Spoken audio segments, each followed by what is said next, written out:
Hello everyone, full education support channel में आप सभी का स्वागत है। एमकॉम पार्ट 2 सेमेस्टर 4 हम लोग करें कंसोलिडेटेड फाइनेंशियल स्टेटमेंट, जहाँ पे ये चैप्टर है आपका कॉर्पोरेट फाइनेंशियल अकाउंटिंग से रिलेटेड। ओके, तो आज मैं क्वेश्चन जो डिस्कस कराने वाली हूँ वेरी इंपॉर्टेंट क्वेश्चन है, रिपीटेड क्वेश्चन है, मुंबई यूनिवर्सिटी के एग्जाम में रिपीटेड हुआ है। ये तो अक्टूबर 4 एंड 2004 एंड अप्रैल 2010 का है ये। ओके, तो बैकग्राउंड का जो आवाज़ आ रहा है गाइज, वो मेट्रो का काम चालू है, दैट्स वाई। सो आप लोग उस पर ध्यान ना दे के लेक्चर पे ध्यान दीजिए। ओके, तो अभी मैं ये क्वेश्चंस आप लोग के साथ डिस्कस कराने वाली हूँ। ओके, तो ऑलरेडी मैंने कंसोलिडेटेड फाइनेंशियल स्टेटमेंट का पीडीएफ प्रोवाइड किया है, तो यहाँ पे क्वेश्चन नंबर 26 है। आप लोग उस पीडीएफ से डाउनलोड कर सकते हैं और वो वीडियो का लिंक मैं आपको डिस्क्रिप्शन बॉक्स में दे दूंगी, तो आप पूरा कंसोलिडेटेड चैप्टर का पीडीएफ आपको मिल जाएगा। ओके, अब यहाँ पे जो मैं क्वेश्चन आपको बता रही हूँ, ये क्वेश्चन बहुत ही इंपॉर्टेंट है, रिपीटेड क्वेश्चन है एंड मैं इसको डिस्कस कराने वाली हूँ आप लोग के साथ में डिस्कस करूंगी। तो प्लीज वीडियो को एंड तक जरूर देखते रहना एंड शेयर भी करना अपने फ्रेंड सर्कल में। वेरी इंपॉर्टेंट चैप्टर है। एंड गाइज एक और चीज की देखिए, एग्जाम होंगे या नहीं होंगे ये सोचने से बेटर रहेगा कि आप एग्जाम की प्रिपरेशन करते रहें, बिकॉज कि एग्जाम हो सकते हैं कभी भी। ओके,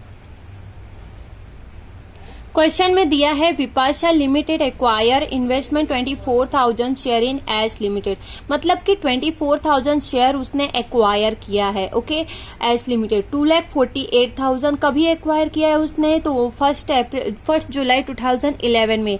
एंड हमारा ईयर एंड कभी हो रहा है, तो देख सकते हैं 31 मार्च को ईयर एंड हो रहा है। ओके, आप लोगों के सामने ये जो क्वेश्चन में दिया है बैलेंस शीट है, ओल्ड बैलेंस शीट इसको बोलते हैं, इसको आपको खुद ही पढ़ लेना है। ओके, वीडियो एंड लेंथ ही ना हो, इसलिए मैं फटाफट आगे बढ़ रही हूँ। एडजस्टमेंट में यहाँ पे आप लोग को दिया गया है, इसको थोड़ा डिस्कस कर लेते हैं। यहाँ पे लिखा है पहला एडजस्टमेंट है general reserve appearing in the balance sheet of H limited has remain unchanged since 31 March 2011 तक ये अनचेंज है। ओके, प्रॉफिट अर्न किया गया बाय एच लिमिटेड के द्वारा फॉर द ईयर एंडेड 31 मार्च। देखो प्रॉफिट अर्न किया गया 31 मार्च 2012। देखो ये करंट ईयर हो गया ना, बिकॉज अभी करंट ईयर का कौन सा है, 31 मार्च 2012 ये तो है। तो करंट ईयर का अमाउंट कितना हो गया, 32,000 है। और करंट ईयर का अमाउंट अगर हमें मिला तो हम कहाँ पे डिस्ट्रीब्यूट करते हैं, तो कैपिटल प्रॉफिट रेवेन्यू प्रॉफिट दोनों में डिस्ट्रीब्यूट करते हैं। तो ये चीज याद रखनी है आपको।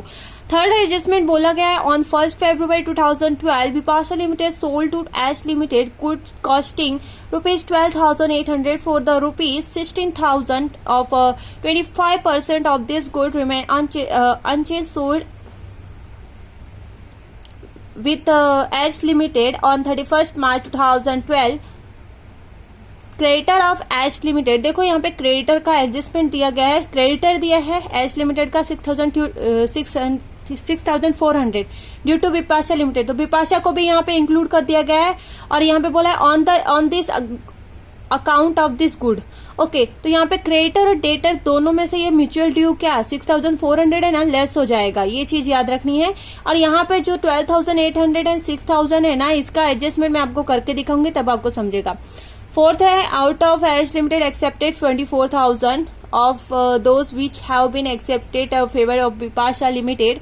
और फिर वहां पे यहाँ पे बोला है 12,800 एंडोर्स हो गया है, bills receivable in favour is creditor. ठीक है, अब यहाँ पे आपको क्या करना है, आपको बोला गया you are required to draw consolidated balance sheet as on 31 March 2012। अब इसको हम करेंगे, देख सकते हैं आप, रिपीटेड क्वेश्चन है, बहुत बार पूछा जाता है। चलो अभी डिस्कस करते हैं। तो सबसे पहले आप लोग को मैं यहाँ पे दिखा देती हूँ, कभी भी क्वेश्चन करना है अपने को तो उससे पहले मेन रोल किसका आता है, तो सबसे पहले इस पिक्चर में आता है वर्किंग नोट, उसके बाद आएगा आपका क्या, note to account, and then third में आपका आएगा बैलेंस शीट। तो पहले आप वर्किंग नोट बनाएंगे, देन उसके बाद नोट टू अकाउंट बनाएंगे, एंड उसके बाद आप बैलेंस शीट करेंगे, तब जाके आपका बैलेंस शीट टैली होगा। Without working note you can not do anything. Okay, तो चलो वर्किंग नोट में बहुत ही फोकस के साथ ध्यान देना, बिकॉज की ब्लड ऑफ दिस कंसोलिडेटर्स का बोला जाए तो ब्लड क्या है, वर्किंग नोट ही है। विथआउट ब्लड तो कुछ काम का नहीं है। ओके, चलो तो फर्स्ट है proportion of ownership on consolidation. अब यहाँ पे पहला वर्किंग नोट है प्रपोर्शन ऑफ ओनरशिप का। तो ओनरशिप में एक तो इक्विटी शेयर होल्डर हो गया, राइट, एक तो equity share held by H limited, H मतलब क्या, होल्डिंग कंपनी। तो यहाँ पे होल्डिंग कंपनी कौन है भाई, तो होल्डिंग कंपनी आप पढ़ लीजिए, पहले देख लीजिए कि भाई क्वेश्चन में होल्डिंग कंपनी कौन सी है। तो यहाँ पे एक्वायर किया है बिपाशा ने इन्वेस्ट किया है, तो बिपाशा हो गई होल्डिंग कंपनी और ऐश हो गया क्या, ऐश जो है वो हो गई आपका माइनॉरिटी बोल सकते हो, सब्सिडरी बोल सकते हो। माइनॉरिटी का भी वही है, आउटसोर्सिंग कोई माइनॉरिटी कह दिया जाता है, या फिर आप सब्सिडरी कोई माइनॉरिटी एज्यूम कर सकते हो। तो होल्डिंग कंपनी है ये। तो यहाँ पे आपका number of shares and proportions लिखना है कि प्रोपोर्शंस कितना है। प्रोपोर्शन हमें लाना पड़ेगा, पहले नंबर ऑफ शेयर की बात करते हैं।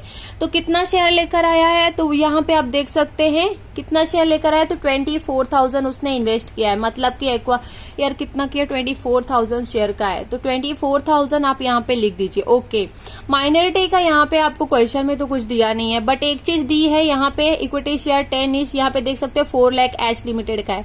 तो एच का 4 लाख है और डिवाइड करोगे 10 तो कितना हो जाएगा, 40,000 हो जाएगा। ओके, 40,000 आप यहाँ नीचे लिख दीजिए और 40,000 में 24,000 माइनस करिए, जो 16,000 है, this is your minority. Okay, this is your minority. And then आपको प्रोपोर्शन निकालना रहेगा, तो कैसे निकालोगे, तो भाई 3 जीरो कट कर दो, यहाँ पे भी 3 जीरो कट कर दो, कितना बचा 16 और 24, 8 2 जा 16, तो यहाँ 2 आया, 8 3 जा 24, तो यहाँ 3 आया। 3 प्लस 2 करोगे तो कितना होगा, 5 होगा, तो 3/5 2/5, इस तरीके से प्रोपोर्शन आ गया। Then ratio of period before an acquisition. Guys यहाँ पे एक और चीज बता दो, जिसको प्रोपोर्शन निकालने नहीं आता प्लीज आज में आप कमेंट करके तुरंत इसी वीडियो के नीचे कमेंट करिए और बोलिए कि मुझे प्रोपोर्शन में डाउट है, आप मुझे वापस वीडियो बना के दीजिए, तो मैं बना दूंगी। तो ये सिर्फ यही साल के लिए है, पता चला कि मैंने वीडियो अभी अपलोड किया है एंड 2-3 सालों बाद बच्चे देख रहे हैं और बोलेंगे कि मुझे प्रोपोर्शन निकालना सिखाओ, तो इससे बेटर है कि अभी ही कुछ बच्चे पूछ लें, ताकि आने वाले जो बच्चे हैं उनको भी हेल्प हो जाए। और ये ऐसा नहीं है कि सिलेबस चेंज हो जाएगा, एमकॉम का ये पूरा कोर्स फ्री ऑफ कॉस्ट में मैं प्रोवाइड कर रही हूँ, फुल एजुकेशन सपोर्ट में। Please take this opportunity. Okay, ratio of period before acquisition. Before मतलब कि पहले का, देखो यहाँ पे ratio of period working note number 2 कैसे हमने बनाया, वर्किंग नोट नंबर 2 कैसे बनेगा, तो उसका रीजन ये है कि बनने का रीजन ये है कि भाई बंदे ने जो एक्वायर किया है, जो बिपाशा बंदी है, बिपाशा लिमिटेड ने कितना एक्वायर किया, 24,000। कभी एक्वायर किया 1 जुलाई 2011 और ईयर एंड कब हो रहा है, 31 मार्च 2012। तो बिफोर एक्विजिशन है ये, पहले उसने एक्विजिशन कर लिया, परचेस कर लिया, ठीक है। तो यहाँ पे अब आपको पीरियड देखने की कितना गैप हो रहा है, तो देखो 31 मार्च तो हमारा ईयर एंड है, और अगर हम लगाएं तो 31 मार्च इधर चला गया, तो अप्रैल मई जून 3 महीने हो रहा है, फिर उसके बाद 1 जुलाई चालू हो जा रहा है, तो 3 महीने जो हैं वो यहाँ पे काउंट किए जा रहे हैं। तो प्री एक्विजिशन हो रहा है कितना, 3 महीने का। ओके, देन रेशो कैसे बनेगा, तो देखो रेशो बनेगा 3 1 जा 3, तो 1/4 हो गया, 3 + 1 करेंगे तो 4, तो इस तरीके से 1/4 आपका प्रोपोर्शन बन जाता, रेशो बन जाता है। अब बात करते हैं वर्किंग नोट नंबर 3, जो कि है एनालिसिस ऑफ प्रॉफिट, जहां पे हम capital profit and revenue profit निकालेंगे। वेरी इंपॉर्टेंट वर्किंग नोट है, बिकॉज इसी वर्किंग नोट के थ्रू हम माइनॉरिटी इंटरेस्ट और कॉस्ट ऑफ कैपिटल निकालेंगे। चलो, अब एक और चीज बता दूं, कॉस्ट ऑफ कैपिटल जो होता है, यहाँ पे आपको जो होल्डिंग कंपनी रहती है उसका प्रपोर्शन यूज करना है। माइनॉरिटी में आपको माइनॉरिटी वाला ही प्रपोर्शन यूज करना है, इट मीन्स ये वाले प्रपोर्शन यहाँ पे यूज होने वाले हैं। चलो आगे बढ़ते हैं। आपको एनालिसिस ऑफ प्रॉफिट में क्या देखना है, रिजर्व आपका, देखो एक चीज याद रखना, एनालिसिस ऑफ प्रॉफिट में सब्सिडियरी कंपनी का ही हम यहाँ पे डाटा लेंगे। अब बात करते हैं एनालिसिस प्रॉफिट में रिजर्व का। तो रिजर्व हमें क्वेश्चन में देखना है कि कितना दिया है, तो आप देखिए रिजर्व आपको कितना दिया है। एच लिमिटेड सब्सिडियरी कंपनी है एंड इसको मिला, इसका रिजर्व है 64,000। ओके, देन यहाँ पे 64,000 लिख दिया गया। नेक्स्ट है profit and loss account. Profit and loss account निकालने के लिए हमें ना एडजस्टमेंट नंबर 2 देखना होगा, एडजस्टमेंट नंबर 3 देखना होगा। यहाँ पे लिखा है 1 फरवरी 2012 को विपाशा ने क्या किया, सोल्ड किया एच को। क्या सोल्ड, कोई गुड्स है उसने सोल्ड किया है, बेचा है। कॉस्टिंग कितनी थी उसकी, 12,800, पर वो बेची कितने में बेची, 16,000 में। तो चलो 12,800 माइनस 16,000 कर दो तो कितना आ रहा है, तो आ रहा है आपका कितना आ रहा है, 3,200 आ रहा है। ओके, आगे बढ़ते हैं। 25% of this good remade unsold. जो 25% है इस गुड का वो अनसोल्ड है विथ एश लिमिटेड। तो क्या करेंगे यहाँ पे 31 मार्च 2012 की बात ही है।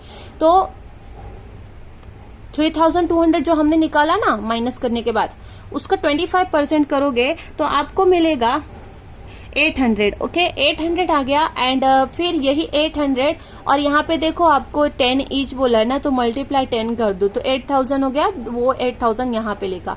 अब 64,000 8000 ऐड करो तो 72,000 हो गया। ये आपका अनडिस्ट्रीब्यूटेबल प्रॉफिट है, अनडिस्ट्रीब्यूटेड प्रॉफिट है। अब आपको क्या करना है, यहाँ पे प्रॉफिट ड्यूरिंग द ईयर निकालना है, मतलब कि जो करंट ईयर का प्रॉफिट है। तो एडजस्टमेंट नंबर 2 में देखो, एडजस्टमेंट नंबर 2 में दिखा है 31 मार्च 2012 का है, मतलब कि 32,000 आपका क्या है, करंट ईयर प्रॉफिट है। बिकॉज यहाँ पे 31 मार्च 2012 लिखा है प्रॉफिट का, इसलिए यहाँ पे 32,000 आपका क्या हो गया, करंट ईयर का प्रॉफिट। सो यहाँ पे करंट ईयर का प्रॉफिट लिख दीजिए, बिकॉज ये दोनों करंट ईयर का प्रॉफिट है, इसलिए हमें रेवेन्यू में भी देना पड़ेगा। ओके और आगे क्या लिखा है, तो देखो एडजस्टमेंट नंबर 4 पढ़ो। एडजस्टमेंट नंबर 4 में लिखा है out of Ash limited acceptance 24,000। Ash ने क्या किया, 24,000 उसने एक्सेप्ट किया। Of are those which have been accepted in favour of Bipasha, जो कि बिपाशा के फेवर में था वही चीज एक्सेप्ट किया उसने। Out of which Bipasha limited had endorse किया गया 31 मार्च को, एंडोर्स भी कर दिया गया, मतलब करंट ईयर में एंडोर्स किया है। कितना किया है, 12,800 उसने एंडोर्स किया है। Worth of bills receivable in favour of its creditor. ठीक है, पहले तो उसने एक्सेप्ट किया 24,000, जो है उसने एक्सेप्ट किया है वो अमाउंट आपको यहाँ पे लिखना है। यहाँ पे 24,000 लिखा। अब 32,000 जो हमारा करंट ईयर का प्रॉफिट है, 24,000 में माइनस करना है 32,000, जो 8,000 आया वो आपका कैपिटल प्रॉफिट हो गया। ओके देन आप 72,000 प्लस 8,000 करिए तो 80,000 हो गया। ये 24,000 एज इट इज लिखा, बिकॉज यहाँ पे अमाउंट नहीं है। अब ये जो अमाउंट आए हैं इनको आपको डिस्ट्रीब्यूट करना है, तो ये इनको डिस्ट्रीब्यूट करते हैं तो माइनॉरिटी इंटरेस्ट निकालना है। तो माइनॉरिटी इंटरेस्ट किस में निकालेंगे, कितना निकालेंगे, तो माइनॉरिटी का देखो रेशो कितना था 2/5, तो आपको 2/5 करना है, मतलब कि 80,000 2 डिवाइड बाय 5, तो 32,000 इधर आ गया। देन 80,000 3 डिवाइड बाय 5, ये सीओसी का है 48,000। ओके देन इसका भी निकाल लीजिए 24,000 का, तो 24,000 का अगेन 24,000 इंटू 2 डिवाइड 5, 9,600 आ गया, 9,600। सीओसी कितना आ रहा है, तो आपका जो 24,000 है उसमें 3 डिवाइड बाय 5, 14,400। So here 40,400। इस तरीके से आपका एमआई और सीओसी आ गया है। अब हम नेक्स्ट कौन सा वर्किंग नोट बनाने वाले हैं, तो सीओसी बनाएंगे। कॉस्ट ऑफ इन्वेस्टमेंट, तो कॉस्ट ऑफ इन्वेस्टमेंट कितना किया था, तो कंपनी ने जो कॉस्ट ऑफ इन्वेस्टमेंट है वो बिपाशा ने कितना किया, 2,48,000 इन्वेस्टमेंट किया है। तो 2,48,000 यहाँ पे आप लिख दीजिए। देन ये हमेशा इन्वेस्टमेंट होल्डिंग कंपनी का ही होना चाहिए, होल्डिंग कंपनी बिपाशा लिमिटेड है, इसलिए 2,48,000 यहाँ पे आएगा। Then paid of value of share, तो वैल्यू ऑफ शेयर देखो यहाँ पे कितना था बिपाशा का, 24,000 शेयर है, इंटू 10 करोगे, 10 ईच बोला था ना, यहाँ पे देख सकते हो 10 ईच, इसलिए यहाँ पे भी 10 ईच।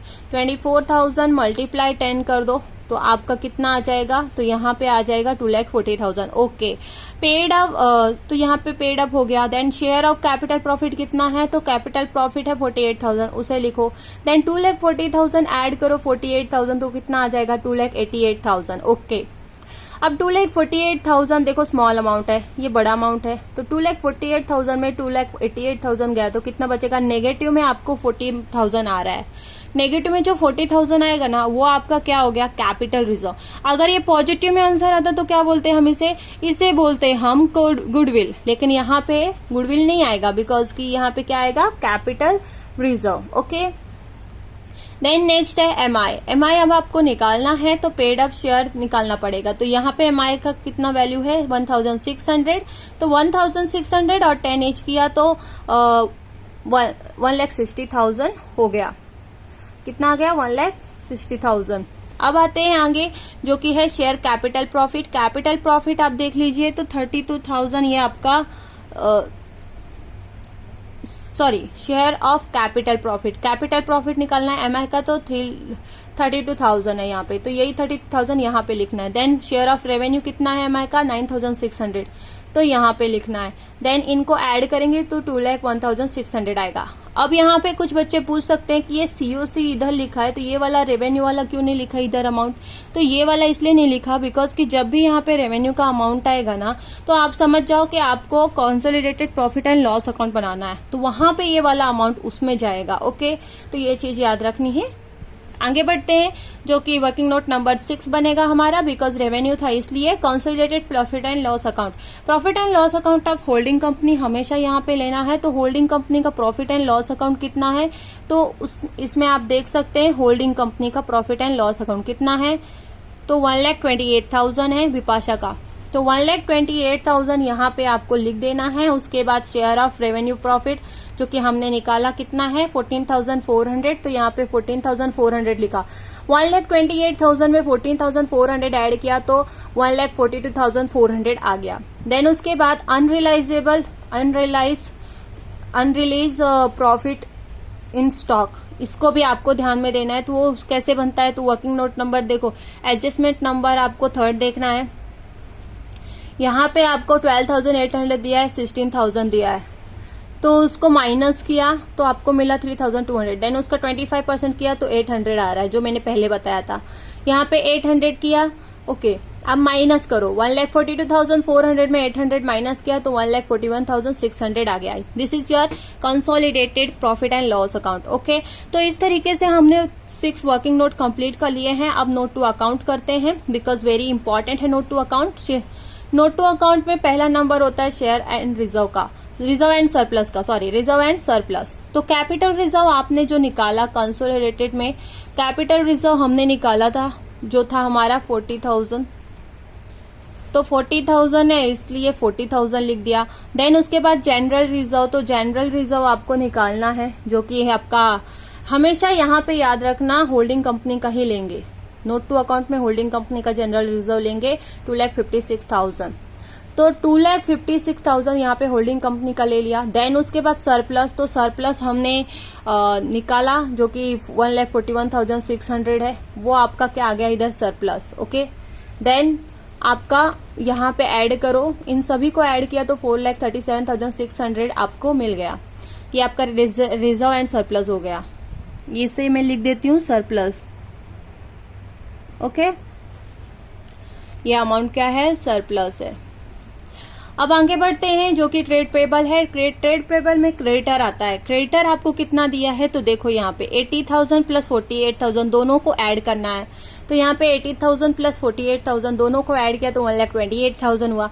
अब एडजस्टमेंट में देखिए, एडजस्टमेंट में आपको देखना है जहाँ पे ऑलरेडी आपको दिया गया था, और यहाँ पे आप देख सकते हैं 6,400 दिया है।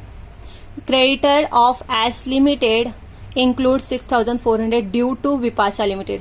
तो यहाँ पे आपको क्या करना है, 6,800 जो है 6,400 है, देखिए आप 6,400, तो ये 6,400 आपको माइनस कर देना है। तो यहाँ पे 1,28,000 में 6,400 माइनस किया तो 1,21,600 हो गया। दिस इज योर ए, ऐसा लिख दीजिए पॉइंट। देन बिल्स रिसेबल, अब बिल्स पेबल कितना है यहाँ पे 64,000 प्लस 32,000, तो ऐड करो कितना आ रहा है आपका 96,000 आएगा। देन बिल्स पेबल का अनरियलाइज प्रॉफिट कैसे आया, तो अनरियलाइज प्रॉफिट ऐसे आया जैसे कि आपको यहाँ पे दिया है, ये बिल्स रिसीवेबल बिल्स पेबल का दोनों एडजस्टमेंट सेम ही रहेगा। तो यहाँ पे 24,000 है, यहाँ पे 12,800 माइनस करो, जो आपने माइनस किया ना वो आपका क्या आ गया 11,200 जो आया है वो आपका अनरियलाइज प्रॉफिट है। मैं आपको माइनस करके दिखाती हूँ। 24,000 माइनस 12,000 24,000 माइनस 12,800 सो 11,200 ये आपका आ गया। देन आप 96,000 में से 11,200 माइनस किया तो 84,800 आ गया। अब 84,800 प्लस 1,21,600 ऐड किया तो आपको मिलेगा 2,06,400 आपको मिल गया। This is your trade payable. देन आता है फिक्स एसेट। फिक्स एसेट मतलब कि टेंजिबल वाला। तो यहाँ पे आपको एडजस्टमेंट में तो कोई एडजस्टमेंट फिक्स एसेट से रिलेटेड कुछ दिया नहीं है। ओके, जब दिया नहीं है तो हम डायरेक्ट यहाँ पे चलते। तो मशीनरी का देखो 11,20,000 है और एच लिमिटेड का कितना है 2,40,000। दोनों अमाउंट को ऐड करना है आपको एंड लिख देना है। देन फर्नीचर का भी यहाँ पे यही करना है, बस दो ही है तो मशीनरी एंड फर्नीचर ही आपको यहाँ पे दिया है। तो 1,60,000 प्लस 1,12,000 इन दोनों अमाउंट को आपको ऐड करना है। आप देख सकते हैं यहाँ पे मैंने वही अमाउंट ऐड किया है। इन अमाउंट को ऐड किया तो ये अमाउंट आएंगे एंड देन इसको टोटल किया तो 16,32,000 आ जाएगा। This is your fix asset जो कि टेंजिबल वाला है। देन उसके बाद इन्वेंटरीज। इन्वेंटरीज भी एज इट इज ही है। तो इन्वेंटरीज यहाँ पे आपको 1,60,000 दिया है और 80,000 दोनों को ऐड करना है। तो ऐड करके यहाँ पे लिख देना है जो कि 2,40,000 आ रहा है। ओके, देन 800 कहाँ से आया? तो जो मैंने आपको पहले भी निकाल के दिखाया था वही अमाउंट को लेना है जो कि मैं यहाँ पे बता देती हूँ। जो हम लोगों ने लेकर आए थे ना 800 निकाला था, देखो 12,800 माइनस 16,000 किया तो 3,200 आया। फिर उसमें से 25% किया तो जो 800 आ रहा था, देखो गुड्स रिमेट अनसोल्ड। तो वो वाला जो गुड़ है ना गुड्स, तो वो स्टॉक भी बोलते हैं ना उसको, तो इसलिए वो वाला 800 जो है वो यहाँ से माइनस हो जाएगा। तो वो 800 यहाँ से क्या हुआ माइनस कर दिया गया है। और यहाँ पे जो इन्वेंटरीज है, इन्वेंटरीज के इधर ऐसा लिखना होता है। तो इन्वेंटरीज के इसमें ऐसा लिखना होता है और वो लिख के आपको यहाँ पे शो करना है।